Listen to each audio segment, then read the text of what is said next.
Good afternoon, everyone. Welcome to Tuesday 10 with CadChica Sports. I am your host, Sunny Cadwallader, better known as CadChica. Tuesday 10 is a quick 10-minute chat with leaders and up-and-comers in the world of sports, from media, broadcasting, business marketing, social media, and more.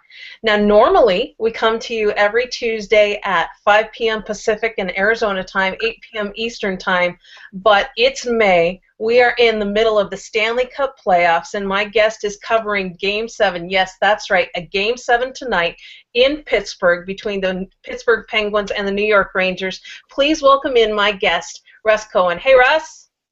Hey, Sonny, how are you? I am doing well, doing well. What's the vibe? I know you just drove into town. What's been the vibe like there? It's real good. I mean, I can see people are starting to fill up. They're all coming in their jerseys, even Fleury jerseys. So you see, even the fans aren't that worried about them, even though we tend to blow up different things about them. So I think they're feeling confident. Well, before we dig in, why don't you give everybody just a little bit of background about yourself? Sure, I've been working on my Sportsology website that I own for about 12 years. Broke into the business that way. Try and cover a lot of sports, but really specialize in baseball and hockey. I'm a member of the Professional Hockey Writers Association. I have my 5th book coming out in October, and I just stay busy. I love sports and I love dogs, so I have a lot of pets at home. That's okay. We like dogs here on the Tuesday 10 show. Let's get right to it. In terms of postseason, for me, just personally, the first 2 days of March Madness are just hands down phenomenal from a fan standpoint. But a postseason as a whole, not the NFL, not the NBA, not Major League Baseball, nothing compares quite like NHL Stanley Cup playoffs. I don't know if it's been the change in format or what it's been, but these have been just some phenomenal series that we've been experiencing the first 2 rounds. What's your take on it so far? Yeah, it is the change in format. It's brought out the rivalries. You know, the Flyers hadn't played the Rangers since '97, so they matched up. Penguins and Rangers have matched up quite a bit over the years. So once it got to the second round, you have more familiar partners. But with Anaheim and LA, that's a hell of a matchup. So there's been some really great pairings here, and it has to do with the new format, and it's working. Well, that's great. Right now, I am reading one of your books. We're going to be giving one of your books away here in just a little bit, but I'm reading the Winter Classic right now, and the subtitle to it is The NHL Savior. Can you tell me a little bit about how that book came about and a little bit more about the Winter Classic itself? Sure. Myself and Mike Del Tufo, we had actually traveled together to the first 3 or 4 Winter Classics and looked at each other and said, you know, we should write a book about this because these keep getting better and better and bigger and bigger. And as we dug into it, we realized how much money it was starting to make for the NHL coming out of the lockout. So it's an exciting one-off event. It's an event that even non-hockey fans have sort of gotten into, and that New Year's Day is a perfect day because there's not great bowl games on that day. So it really has worked out to be a nice event. How many have you covered up to this point? All of them. Oh, really? Okay. Yeah. Okay. Every one of them, and I'll be at the one in Washington this year that hasn't been announced yet. Oh, so you're breaking news for me, right? Nah, it's a bad kept secret. Oh, okay. That's okay. Well, maybe one of these years I'll be able to get to one of those and we'll actually meet in person. But I want to switch gears just a little bit. You talked about writing about baseball. We are giving, like I said, we are going to give this away, so stay tuned to all of my viewers. It's called Baseball's Best Rookies, and one of the rookies you spoke with that you actually mentioned to me earlier today is Mike Trout, and he is not in Pittsburgh, but he's in Philly with the Angels. Tell me about what you learned about him and what you learned about the Major League Baseball rookies in general writing the book. What I learned about Mike Trout is that he's a really grounded, just fun, happy-go-lucky guy, really no ego. He's just a guy from like East Jablip that really, when he's not playing baseball, just wants to be fishing. And I really couldn't believe that after the season that he had come off his rookie season, big star. He was winning an award in Philadelphia, and he was just like any other guy, except there were about 60 people there ready to cover him. That was the difference. Now, so what teams did you cheer for growing up? Because you cover hockey, you cover baseball, I know you've written about football, you cover all kinds of sports. What teams did you cheer for growing up? Mets, Jets, Knicks, and Rangers. Which one is your number one team? I would say the Mets. They've always been close to my heart. I have a tattoo, so I would have to go with the Mets.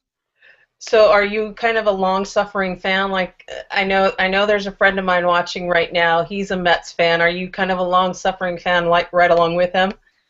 Yeah, there's no other kind, but at least we have lived through a few championships. I've had a couple and 3 World Series, so that's pretty good. The first one I was 6, but the second one I was really much older and in my 20s, and that was fun. And in 2000, I never thought the Mets would beat the Yankees, but it at least was a fun experience.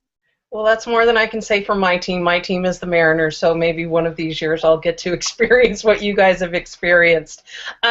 We met through Twitter, social media, and now we're connecting in a new way here on Google+. I want to know what kind of role has social media played in terms of helping you build Sportsology or connecting or whichever way you want to take it. How has social media helped you? It's really done a great job with our radio shows. We used to host our own. We're one of the first websites that had our own podcasts. We had our own server, and so that that was all pre-Twitter and everything else. But once those things started to happen, we got on Blog Talk Radio, and it just seemed like social media really helped us along with that, and also just articles and just getting out sports information, and then eventually tweeting from games. I've been covering games forever, so all those things definitely helped, because otherwise you have to give people a reason to follow you and then to read you, and if you don't, even if you write for someplace great, they're not going to care. Yeah, exactly. Has it changed the dynamic from your perspective we know it's changed the dynamic between media and fans and athletes and fans, but has it changed how fans relate to each other, do you think, or do you even experience that at all? No, I experience it. I experience it from a couple different directions. People know that I grew up a Ranger fan, yet I cover the Flyers, and I try and stay an expert on the East. So every once in a while, my page will bubble over with Ranger fans fighting Flyer fans, then dragging me into it and kind of seeing which way I fall on it, which side of the fence. So I have experienced that. I experience it on Facebook too, but again, when I'm covering games, I cover it down the middle, so I'm trying not to upset anybody. But, again, I have like a Ranger book coming out, and it talks about the Flyer rivalry, and some people will probably not like what's in there, and then some people will probably say, yeah, it's accurate. You know how that goes. Now, correct me if I'm wrong, it's the 103 things every New York Rangers fan should do before they die. Is that correct?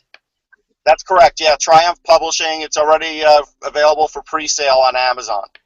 Excellent, excellent. Well, you're joining me from the Pittsburgh parking lot, so thank you for joining me tonight. I told you I would make this as quick as possible, but I got you on Game 7 tonight. There's a Game 7 tomorrow. What are your predictions? Well, I think the Penguins are going to take this one. I really do. I think it's going to be a 4-3 game.